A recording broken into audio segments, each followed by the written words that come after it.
بسم اللہ الرحمن الرحیم۔ السلام علیکم۔ ملکی حالات بہت تیزی سے چینج ہو رہے ہیں اور اب آپ کو یہ سمجھنا ہوگا کہ کیا ہو سکتا ہے اور اگلا مہینہ کتنا سخت ہو سکتا ہے۔ یہ بیانات، یہ چیزیں میں آپ کے سامنے سٹیپ بائی سٹیپ رکھ رہا ہوں۔ اسلامی تعلیمات کیا ہیں ہمارے لیے اور ہمارے حکمران کیا کر رہے ہیں، ہونا کیا چاہیے، ہو کیا رہا ہے، اس ویڈیو سے آپ کو آئیڈیا ہو جائے گا۔ سب سے پہلے خبر رکھ رہا ہوں آپ کے سامنے، وہ یہ ہے کہ حکومت نے نواز شریف کی سزا معطل کرنے پر غور شروع کر دیا ہے، اور ظاہر سی بات ہے کہ اس غور کا مطلب یہ ہے کہ یہ معطل ہو جائے گی۔ معاملہ یہ ہے کہ برطرف وزیر اعظم عمران خان کی وطن واپسی کے لیے راہیں ہموار کی جا رہی ہیں، اور نون لیگی حکومت نے نواز شریف کی سزا معطل کرنے پر غور شروع کر دیا ہے۔ وزارت داخلہ نے کہا ہے کہ وفاق اور پنجاب حکومت کے پاس کسی بھی سزا کو ختم کرنے کا یا معطل کرنے کا اختیار ہے، یعنی کہ یہ آپ کو بتا رہے ہیں کہ اگر کوئی 3-4 سال کسی کے اوپر جرح ہو جائے اور اگر یہ ثابت ہو جائے اور جج یہ کہہ دے کہ یہ شخص مجرم ہے، اس کو میں 7 سال کی، 10 سال کی، 8 سال کی، 2 سال کی سزا دیتا ہوں، تو یہ تمام پریکٹس جب ہو جائے تو اس کے بعد گورنمنٹ کے پاس یہ اختیار ہے، پنجاب گورنمنٹ کے پاس، وفاق کے پاس، کہ وہ ان تمام سسٹم کو، تمام پروسیس کو نیل اینڈ وائڈ کر سکتی ہے، ختم کر سکتی ہے۔ تو پھر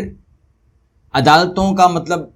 جو یہ توہین عدالت نہیں ہے کیا؟ مطلب فار ایگزامپل اگر یہ میں کہوں یہاں پر کہ اگر وفاق اور پنجاب حکومت اس سزا کو معطل کر دیتی ہے تو اس کو توہین عدالت مانا جا سکتا ہے یا نہیں مانا جا سکتا، کیونکہ اس کے اوپر اسٹیبلش ہو گیا تھا اور سزا دے دی گئی تھی اور سزا مان لی گئی تھی، اور جو وہاں کے اور یہاں کے وکیل ہیں انہوں نے قبول کر لیا تھا کہ جی بالکل یہ جج کا فیصلہ جو ہے ہم قبول کرتے ہیں، صرف آپ والیوم 10 نہ کھولیں، صرف آپ والیوم 10 نہ کھولیں، آپ 7 سال قید کر دیں مگر والیوم 10 نہ کھولیں۔ باقی یہاں پر جو بتایا گیا وہ یہ بتایا گیا ہے کہ اس کے بعد جو ہے تقریباً 150 افراد کو پی ٹی آئی نے جو ہے تیار کیا، پاکستان سے ان کو بھیجا، اور تقریباً کچھ لوگوں کو لندن سے بھیجا گیا، اور اس کے بعد یہی وہ لوگ تھے جنہوں نے وہاں پر ہنگامہ کیا اور نعرے لگائے اور تقدس پامال کیا، اور جو صحن ہے وہاں پر آپ نے تمام چیزیں دیکھی۔ اور اب صورتحال یہ ہے کہ آپ نے بہت سارے خبروں میں یہ چیزیں پڑھ لی ہوں گی کہ وہ تمام جو کیسز ہیں، وہ تمام جو معاملات ہیں، وہ عمران خان صاحب کے اوپر ڈال دیے گئے ہیں۔ ٹھیک ہے، یہ آپ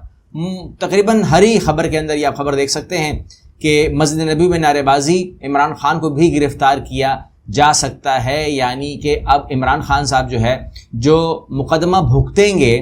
ایک شہری ہے انہوں نے ڈالا ہے مقدمہ، اور جس کے بارے میں ہم کو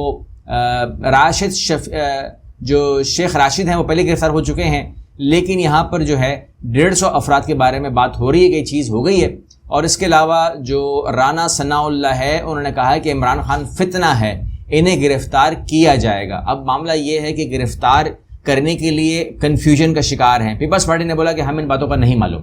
ہمیں 150 افراد کا نہیں معلوم، وہاں پر کوئی آیا ہمیں نہیں معلوم، کوئی لندن سے آیا ہمیں نہیں معلوم، وہاں نعرے بازی ہوئی ہمیں نہیں معلوم، اور نواز شریف کے ساتھ کیا کریں گے ہمیں نہیں معلوم۔ انہوں نے کہا ہم رد عمل دیں گے اگر ہمارے علم میں کوئی بات آئی تو۔ یہاں صورتحال یہ ہے کہ جو رانا ثناء اللہ ہے ان کو یہ ٹاسک دیا گیا ہے کہ عمران خان صاحب کو گرفتار کرنا ہے، لیکن ابھی جو کیس بنا ہے، ابھی جو ایف آئی آر کٹی ہے وہ توہین مذہب کی ہے، اور وہ جو آپ کو معلوم ہے کہ مذہبی معاملات کی توہین کی ہے۔ اب دنیا جو سوال کر رہی ہے، جو ہمیں کمنٹ کر رہی ہے، سوال کر رہی ہے، وہ یہ کر رہی ہے کہ عمران خان صاحب جو ہے یہ واحد لیڈر ہیں جو مدینہ کی، اگر مدینہ کی میں بات کرتا ہوں تو جب یہ جہاز سے اترتے ہیں مدینہ کی زمین پر یہ اپنے چپل نہیں پہنتے، یعنی کہ یہ احترام کا جو لیول انہوں نے رکھا ہوا ہے کہ وہ کہتے ہیں کہ میں پورے مدینہ میں ننگے پیر گھوموں گا، وہ چپل نہیں پہنتے، کہیں ایسا نہ ہو کہ تقدس کے اندر معاملہ آ جائے، تقدس پامال نہ ہو جائے کہ میں چپل پہنے گھوم رہا ہوں اور میرے نبی کے پاؤں وہاں لگے ہوئے ہوں صلی اللہ علیہ وسلم۔ تو یہاں پہ صورتحال یہ ہے کہ یہ جو معاملات ہیں، ان کا جو سٹانس ہے کہ پورے مدینہ میں ننگے پیر گھومتا ہے ایک ہی پاکستانی لیڈر، تو اس کے اوپر جب آپ توہین مذہب کا مقدمہ ڈالیں گے اور مدینے کی توہین کا مقدمہ ڈالیں گے تو پھر وہاں پر جو ہے پورے پاکستان سے، اب پتہ نہیں کہ وہ لوگ پی ٹی آئی سے ہیں یا نہیں، مجھے علم نہیں ہے، لیکن ہمارا انہوں نے ان باکس آؤٹ باکس سب بھر دیا ہے، وہ کمپلیٹ طور پر جو ہے جتنے میسیجز ہیں کوئی جگہ چھوڑی نہیں ہے، اور انہوں نے وہ ہم سے پوچھ رہے ہیں کہ کیا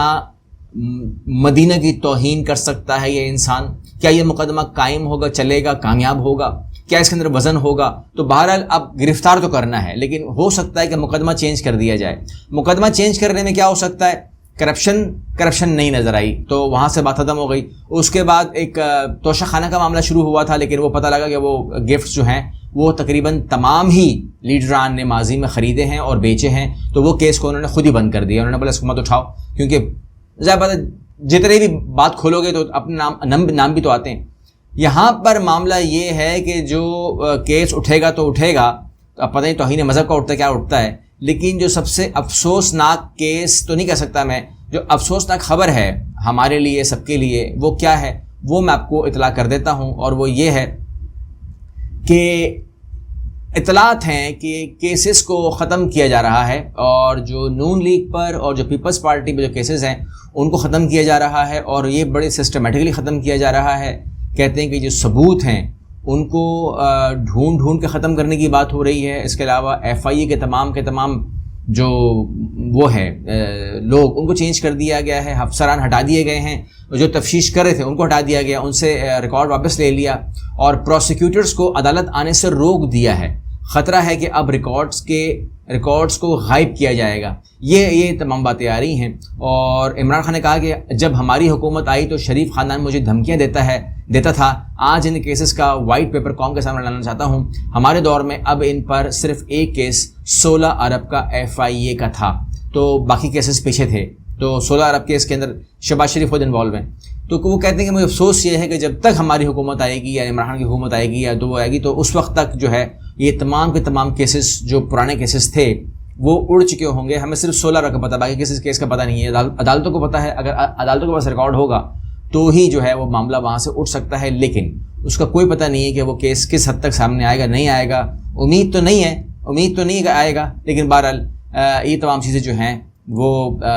کہتے ہیں کہ وہ آ گئی ہیں، اور حسین نواز اور حسن نواز جو ہیں وہ ان کے دور میں ہی ملک سے فرار ہو گئے تھے، اور انہوں نے 9 ارب کی پراپرٹی بنائی ہے، خاندان 30 سال سے ملک کو لوٹ رہا ہے، وغیرہ وغیرہ وغیرہ۔ اس کے علاوہ انہوں نے یہ بھی بتایا کہ وہی لوگ جو ملک سے فرار ہیں اور جو کہتے ہیں کہ ہمارا پاکستان سے کوئی تعلق نہیں ہے، ہم تو برطانوی سٹیزن ہیں، ان لوگوں کو سعودی عرب میں سرکاری میٹنگز کے اندر جو ہے وہ بیٹھے ہوئے دیکھا گیا ہے۔ تو وہ کس ڈومین میں وہاں بیٹھے تھے، یہ سوالات جو ہیں پاکستان کی عوام کو وہاں پہ کرنے چاہیے۔ بہرحال اب انہوں نے کال دے دی ہے، اور وہ کال جو ہے وہ چاند رات سے شروع ہو جائے گی، اور ظاہر سی بات ہے کہ اس سے پہلے امید یہی ہے کہ ان کو کسی کیس کے حوالے سے تو نہیں، مگر فتنہ قرار دے کر کے یا لا اینڈ آرڈر کا مسئلہ قرار دے کر کے عمران خان صاحب کو مئی کے مہینے میں عید کے بعد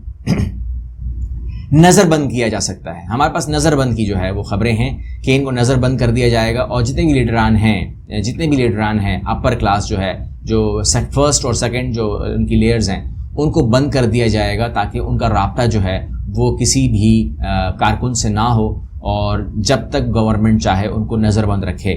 تو اس نظر بند کا بعد کیا ہوگا؟ کہ عمران خان صاحب نظر بند کے بعد بنی گالہ سے باہر نہیں آئیں گے، وہ بیٹھ جائیں گے، عوام خاموش ہو جائے گی، کوئی اسلام آباد نہیں آئے گا، یہ تمام چیزیں ڈیزالو ہو جائیں گی، گورنمنٹ اس حکمت عملی میں کامیاب ہو جائے گی۔ یہ تو وقت ہی بتائے گا۔ تو جو بھی ہوگا شاید آپ کے سامنے رکھا جائے گا، جو بھی رپورٹس ہمارے سامنے آئیں گی آپ کے سامنے شیئر کی جائیں گی ود آل پروفس۔ چینل کو سبسکرائب کر لیجئے، آنے والی ویڈیوز کے لیے میرے ساتھ رہیے۔ اللہ حافظ۔